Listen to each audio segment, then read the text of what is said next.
Hola mis chicos, muy buenas tardes. El día de hoy vamos a comenzar con nuestra primera clase de la Cátedra de Teoría y Práctica Psicoanalítica y lo vamos a comenzar con un texto que les mandé a leer la semana pasada que se llama Contribución a la historia del movimiento psicoanalítico.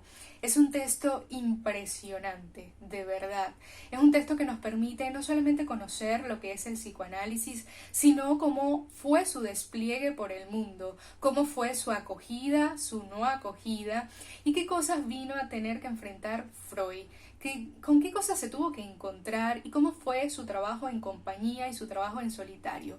Por eso creo que este texto está escrito en modo de diario y nos permite verle la cara a ese Freud en muchas de sus facetas y todo lo que tuvo que venir a soportar para crear lo que hoy en día es este fenómeno que vino a causar, como dice él, el disgusto.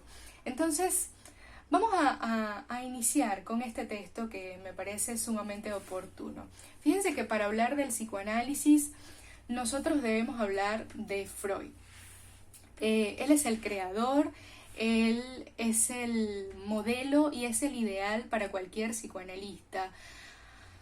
Conocer a Freud no significa conocer al psicoanálisis actual o al psicoanálisis contemporáneo, pero sería muy difícil, yo diría que imposible, llegar a conocer algo del psicoanálisis sin haber conocido a Freud, porque todos los trabajos posteriores a él se vienen a sentar en el piso firme, sólido y confiable que él vino a crear.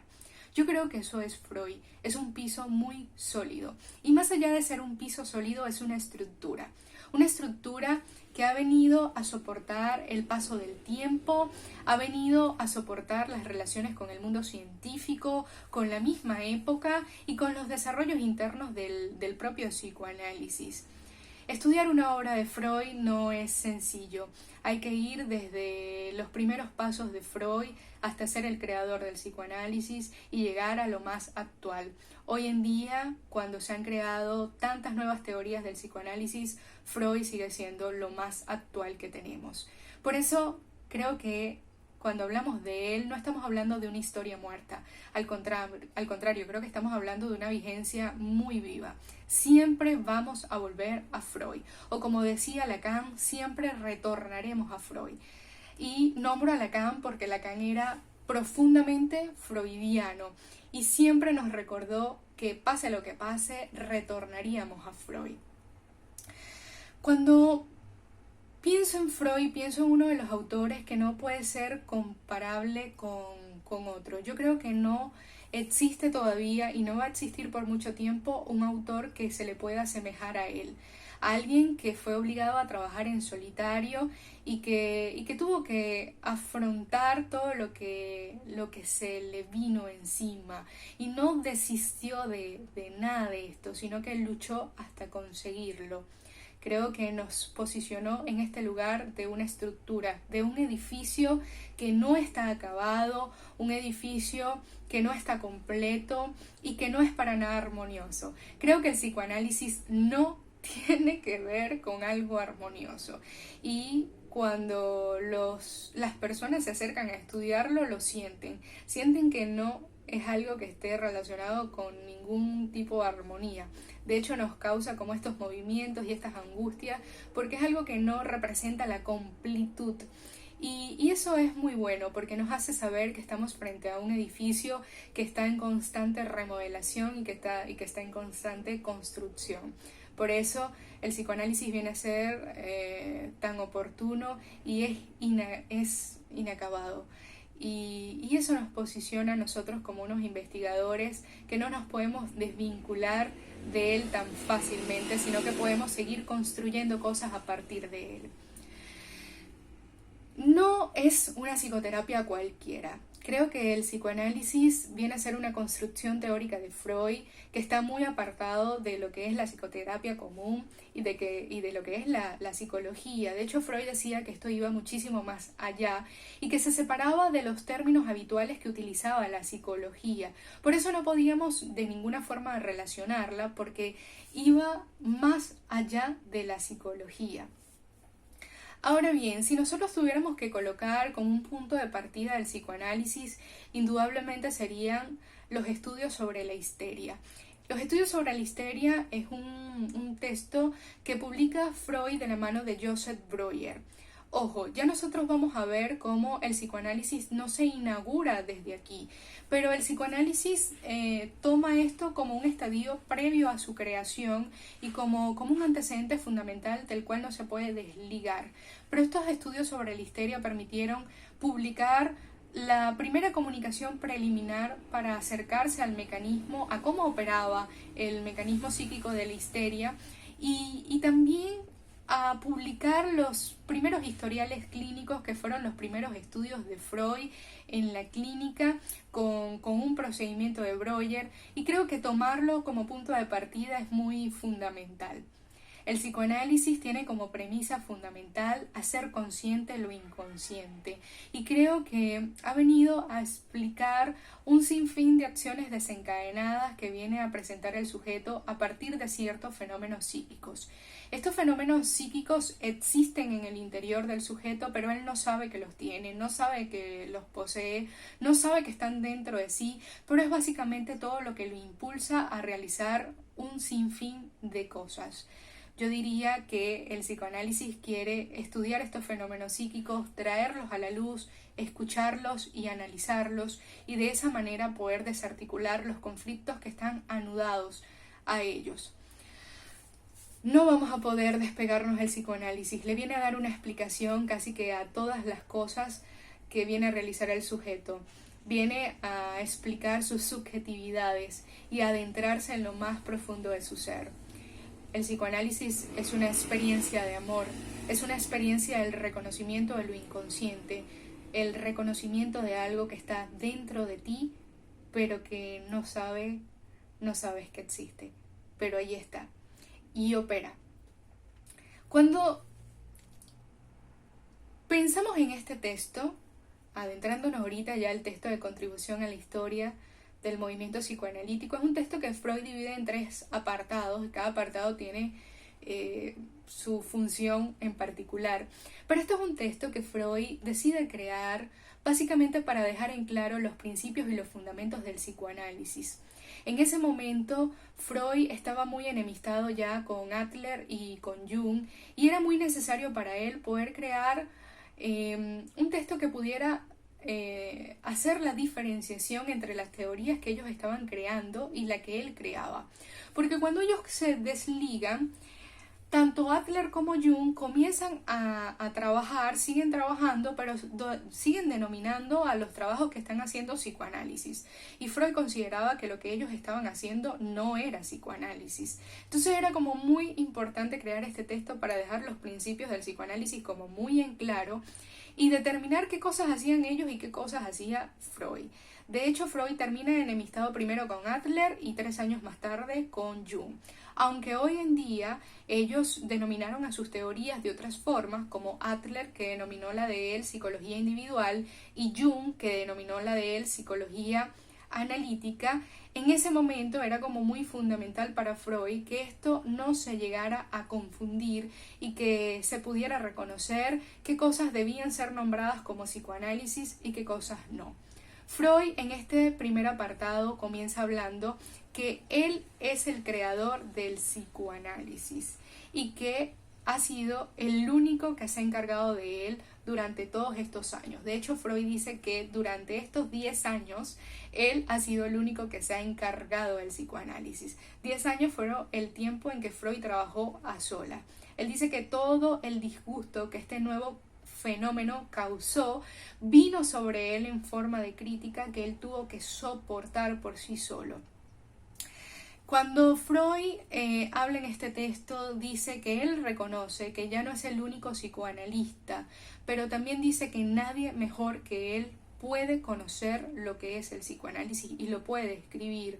Y es una cosa lógica, él es el dueño del psicoanálisis, entonces no había nadie mejor que él que pudiera describir lo que era el psicoanálisis. Freud nos comienza a contar una historia bien interesante y nos dice que él asiste a una conferencia de psicoanálisis, una conferencia pública en 1900, y en esa conferencia él habla sobre Breuer y le da el mérito de ser el creador del psicoanálisis. Esto es muy interesante porque Freud para ese momento consideraba que Breuer era el padre del psicoanálisis. Y unos amigos de él consideraban, después que se terminó la conferencia, se acercan a él y le decían que consideraban que ese mérito que él le otorgaba a Breuer era un mérito como muy injusto.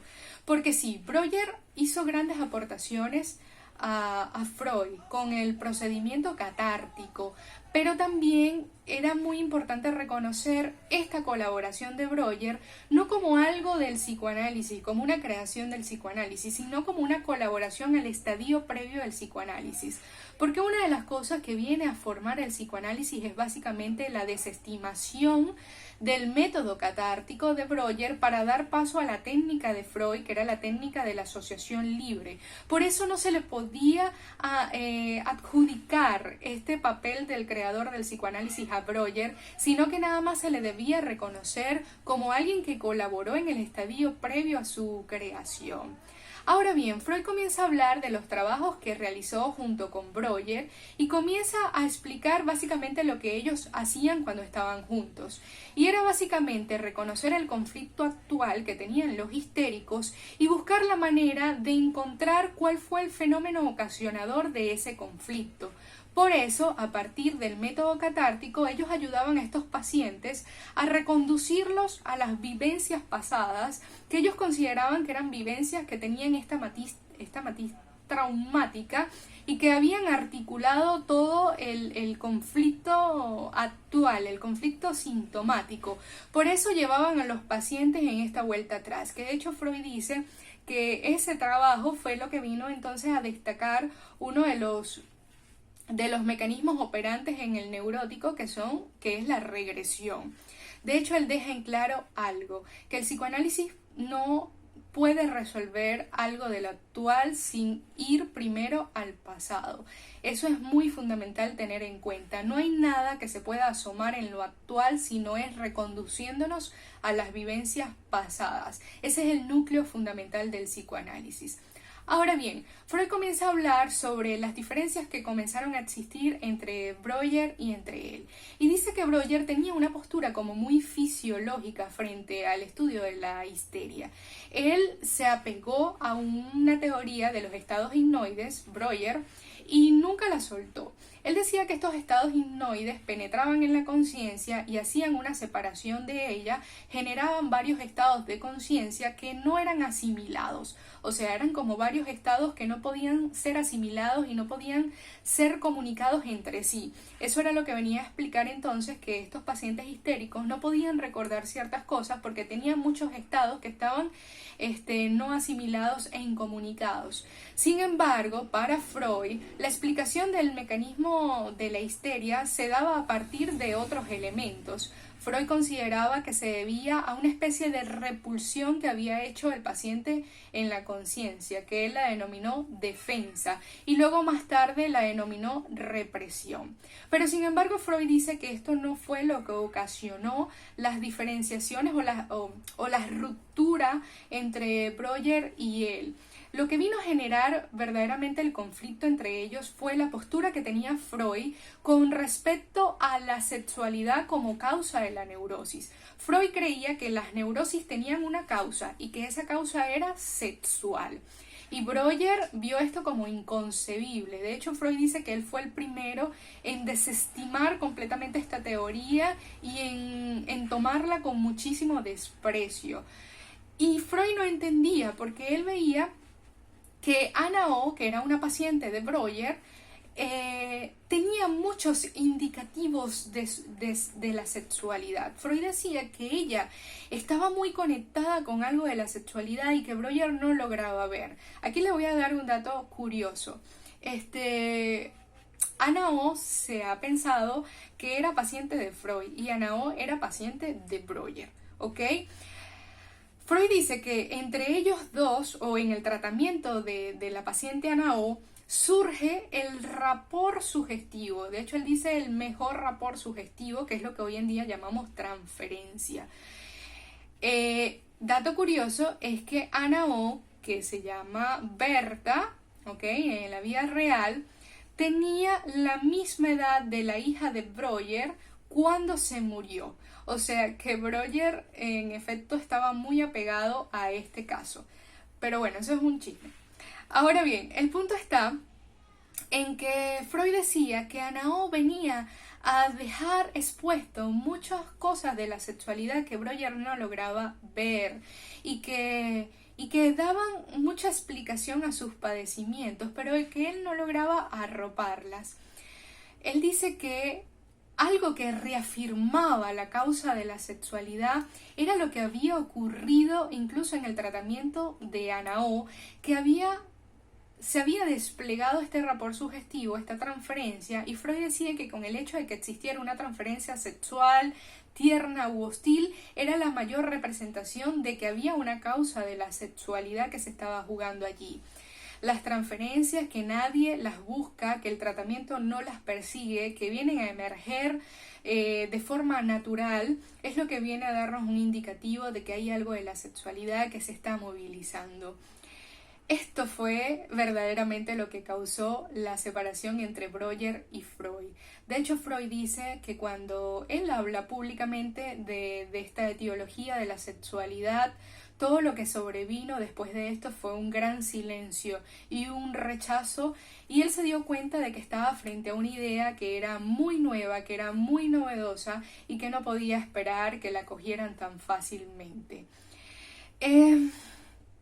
Freud comienza a explicar básicamente cómo sobrevino esa idea de la causa de la sexualidad, de las neurosis a su cabeza. Y creo que, bueno, no lo voy a explicar en este video porque es un poco largo, pero los voy a invitar a todos ustedes a leer cómo Freud llega a esa postura de creer que la sexualidad es la base de toda la neurosis.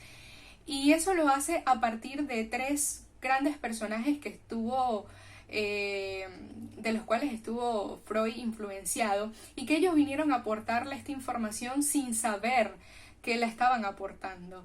Lo hicieron básicamente a ciegas, pero Freud vino a arropar todo lo que estos maestros le vinieron a enseñar, y fue a partir de ellos que vino a construir esta teoría. Estos maestros fueron Breuer, fueron Charcot y fueron Kovat. Y creo que ellos sin querer le vinieron a otorgar a Freud todo esto de la teoría de la sexualidad y no lo pillaron. Pero bueno, el punto fundamental está en que van a ir ustedes a leerlo y se van a enterar de cómo fue esta historia y cómo ellos le fueron otorgando toda esta información a Freud para que ustedes se vayan enterando. Ahora bien, Freud dice que se fueron añadiendo a este ensamblaje del psicoanálisis lo que fue la teoría de la represión, lo que fue la introducción de la sexualidad infantil, lo que fue la teoría de la interpretación de los sueños y lo que fue el reconocimiento del inconsciente. La doctrina de la represión es muy fundamental para el psicoanálisis. Freud dice que es el pilar fundamental donde descansa el edificio del psicoanálisis. Así que la represión es la pieza esencial que tiene el psicoanálisis. Otra cosa fundamental es que Freud dejó como muy en claro dos postulados que se tenían que tener en cuenta con los cuales trabajaba el psicoanálisis. En un primer momento era los síntomas patológicos de los neuróticos. El psicoanálisis se centraba en los síntomas patológicos de los neuróticos, y en un segundo momento en todo lo que tenía que ver con la transferencia y con las resistencias. Freud decía que cualquier campo de investigación que tome estos dos postulados como punto de partida para trabajar debe ser denominado psicoanálisis, porque era el núcleo fundamental del trabajo del psicoanálisis que había postulado Freud. Así que cualquier persona que comience hablando de los síntomas patológicos de los neuróticos y de la transferencia y de la resistencia está haciendo psicoanálisis. Ahora bien, Freud comienza a hablar de cómo fue su época en solitario, comienza a hablarnos de cómo fue ese congreso, esa conferencia que tuvo en Viena cuando habló de la sexualidad. De hecho, él lo recuerda y dice: todo lo que hubo después de yo hablar fue silencio y vacío. Lógicamente no se le estaba dando la acogida a mi comunicación como se le daría a otras comunicaciones. Estaba frente a algo absolutamente novedoso y no podía esperar ninguna comprensión por parte de ellos. Él dice que allí reconoció que pertenecía a las personas que han turbado el sueño del mundo y no podía esperar por parte de nadie objetividad ni benevolencia. Freud nos comenta cómo fue su época en solitario y de hecho la recuerda de una forma muy especial. Dice que fue un aislamiento espléndido, donde no tenía bibliografía que leer, no tenía oponentes mal informados que escuchar, no tenía estas urgencias por nada. Creo que estaba absolutamente tranquilo. Y de hecho, él comienza a comentar que lo único que pensaba era en esa frase que le había dejado, en ese consejo que le había dado su maestro Charcot, que era examinar de nuevo las mismas cosas como fueran necesarias hasta que ellas por sí mismas comenzaran a decir algo. Creo que esto fue lo que hizo que Freud terminara examinando muchas veces las mismas cosas. Estos 10 años en solitario de Freud le permitieron crear en silencio, crear apartado del psicoanálisis, hacer el mejor autoanálisis que pudo haber existido y a tomar la fuerza que necesitaba Freud. Todos le dieron la espalda, pero no desistió, siguió trabajando y creo que es una de las cosas que lo hace un autor incomparable al resto de los autores. Así que bueno, les voy a sugerir que sigan leyendo este apartado, un apartado hermosísimo, muy personal y que nos permite conocer esa posición que tenía Freud frente a todos estos personajes y a las diferencias que tenían con respecto a él y a su gran teoría de las causas de la sexualidad, de las neurosis.